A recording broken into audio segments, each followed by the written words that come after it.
Hello students, very good morning. Here is Khushbu Soni. तो आज जो है हम वो हिंदी व्याकरण का एक नया अध्याय शुरू करने जा रहे हैं, भाषा, लिपि और व्याकरण।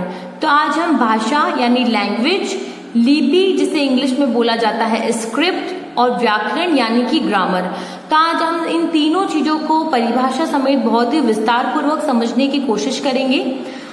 अर्थात ये है कि आज हम लैंग्वेज, स्क्रिप्ट और ग्रामर की डेफिनेशन देखेंगे और इन्हें डिटेल में समझेंगे। एक्चुअल में लैंग्वेज क्या होती है, ये क्या काम होती है, क्या काम आती है, स्क्रिप्ट क्या होती है और ग्रामर हमारे लिए समझना कितना जरूरी है।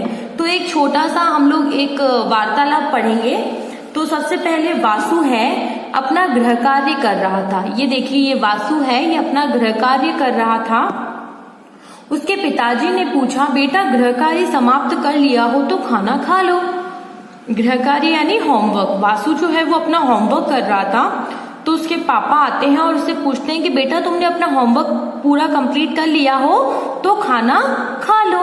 तो वासु ने कहा, बस अभी थोड़ी देर में आता हूँ पिताजी। तो वासु ने क्या कहा, पिताजी बस मैं अभी थोड़ी देर में आता हूँ। आपने देखा कि वासु के पिताजी उससे बोलकर कुछ कह रहे हैं और जबकि वासु सुनकर उसका जवाब दे रहा है।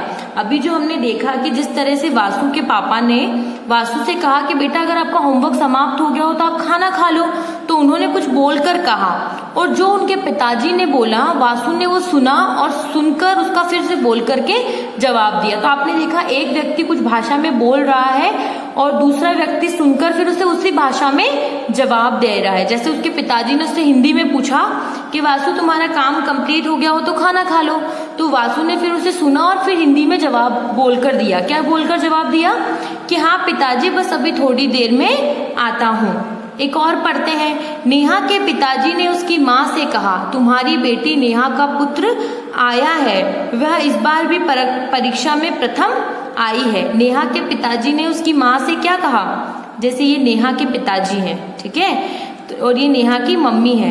तो नेहा के पापा ने नेहा की मम्मी से कहा कि तुम्हारी बेटी नेहा का पत्र आया, यानी इन दोनों की जो बेटी है ना नेहा, उसका पत्र आया है। उसने लिखा है कि पापा इस बार भी मैं परीक्षा में या फिर टेस्ट में या एग्जाम में फर्स्ट आई हूँ। अब उसे स्कूल से छात्रवृत्ति भी मिलेगी। छात्रवृत्ति क्या होती है, जो अपन बोलते हैं ना स्कॉलरशिप, मतलब कि जब बच्चे बहुत अच्छी पढ़ाई करते हैं तो बहुत सारे स्कूल्स, बहुत सारे कंट्रीज में या बहुत सारे स्कूल्स, कॉलेजेस जो है वो स्कॉलरशिप प्रोवाइड करवाते हैं, यानी पैसे देते हैं, फिर वो बच्चे स्कूल से ही पैसे मिलते हैं और उसी से पढ़ाई करते हैं, है ना। तो उसने बोला कि पापा इस बार भी जो है मैं कक्षा में या अपनी क्लास में जो है वो प्रथम आई हूँ, फर्स्ट आई हूँ, तो मुझे स्कॉलरशिप मिलेगी।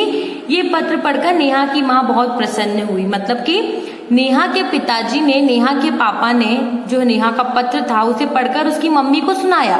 तो जब उसकी मम्मी ने सुना तो वो बहुत ही खुश हुई कि उनकी बेटी जो है वो परीक्षा में प्रथम आई है, यानी पहले स्थान पर आई है और इस बार उसे स्कॉलरशिप भी मिलेगी। आपने देखा कि नेहा ने पत्र लिखकर अपनी बात समझाई है तथा उसकी माँ ने माँ तथा पिताजी पढ़कर उसकी बात समझ रहे हैं।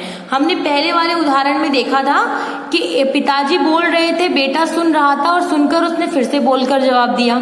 और दूसरे वाले उदाहरण में हमने देखा कि पत्र लिखकर भेजा गया है, पत्र को वो पढ़ रहे हैं। क्या कर रहे हैं, पढ़कर उसकी बात को समझ रहे हैं। नेहा ने पत्र लिखा है और पिताजी और माताजी उसकी पत्र को पढ़कर समझ रहे हैं। वहां पे पिताजी बोल रहे थे और बेटा सुनकर उसे समझ रहा है। तो आप ये देख रहे हैं, बोलना या फिर जो बोल रहा है उसे सुनकर समझना, कोई लिख कर दे रहा है उसे पढ़ना और उसे पढ़कर समझना।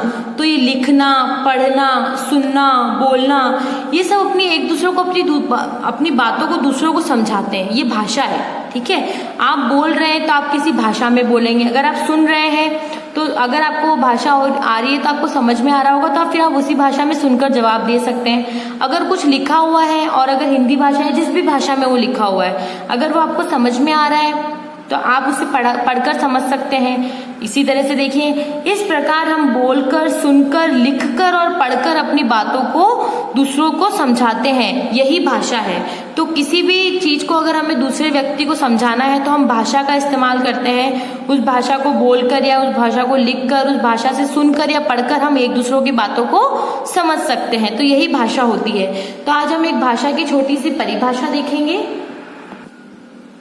तो भाषा की एक छोटी सी परिभाषा है, वह साधन जिसके द्वारा हम अपने विचारों तथा भावों का आदान प्रदान करते हैं वह भाषा कहलाता है। तो भाषा की परिभाषा क्या है? कोई भी वो साधन, कोई भी ऐसी चीज जिसके द्वारा हम अपने विचारों और भावों को, मतलब मेरे दिमाग में जैसे अभी कुछ चल रहा है, मैं आपको पढ़ा रही हूँ तो मैं कुछ भाषा का इस्तेमाल कर रही हूँ, मेरे जितने भी विचार हैं, मेरे जितने भी मन के भाव है, मैं उनको आपको एक विचारों